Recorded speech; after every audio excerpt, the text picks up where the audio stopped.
The royal family is reaching a breaking point, and this time, Prince William isn't holding back.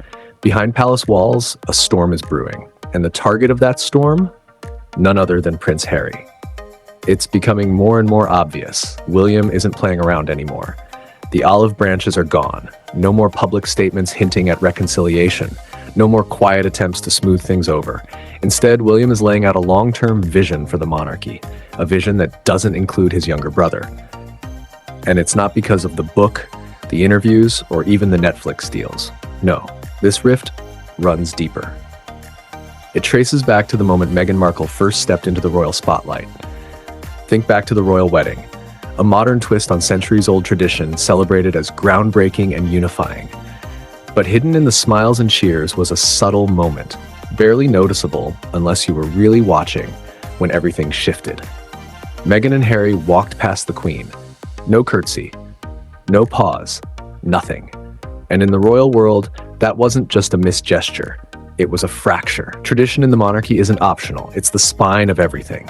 Curtsying to the Queen is the ultimate sign of respect, a statement of understanding and allegiance. But Meghan skipped it, and palace insiders insist it wasn't an accident.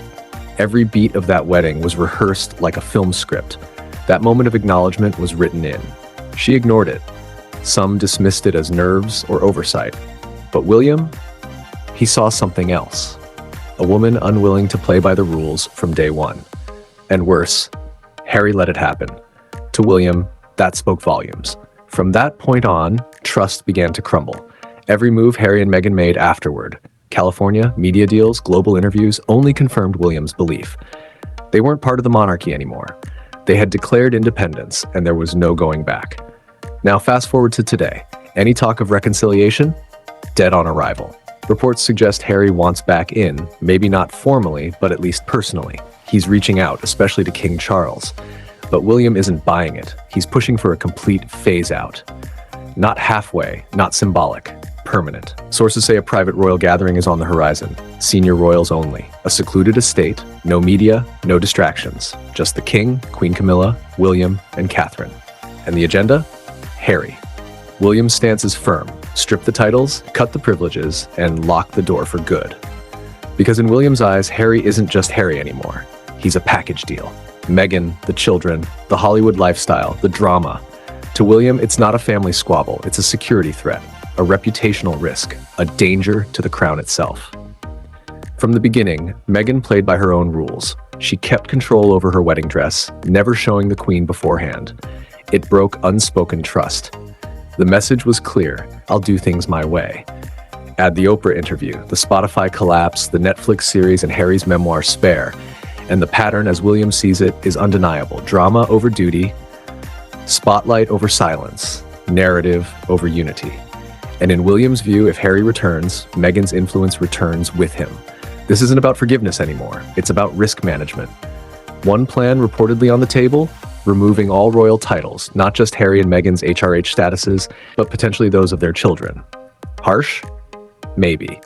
But inside the palace, it's seen as necessary. A reset for the monarchy's future. Catherine, however, isn't fully aligned. She supports William, but her instincts lean softer. She fears that cutting Harry off completely could spark regret later. That once titles are gone and doors are closed, there's no going back. For her, it's not just politics, it's family. Meanwhile, Harry seems to be struggling with the weight of his choices. His children don't know their cousins. They don't attend royal events. They're growing up without ties to the traditions Harry once knew. That realization, sources say, is hitting him hard. But the palace doesn't trust him. Every meeting, every glance could become a headline or a Netflix scene. Until that changes, nobody's willing to give him even an inch of narrative to run with. As Balmoral approaches, lines are being drawn. William demands clarity, no blurred boundaries, no half measures. He's fighting for the survival of the crown, and in his mind, that begins with eliminating uncertainty, starting with Harry. The next chapter hinges on timing. Harry's trip to London for the Well Child Awards on September 8th looms large. He's eager, maybe even desperate, to see King Charles. But the palace schedule is full, and whether by coincidence or deliberate avoidance, the message is unmistakable. We don't have time for you. For William, This isn't personal, it's structural. He's building the monarchy for the next generation. And that means one thing: Harry is out.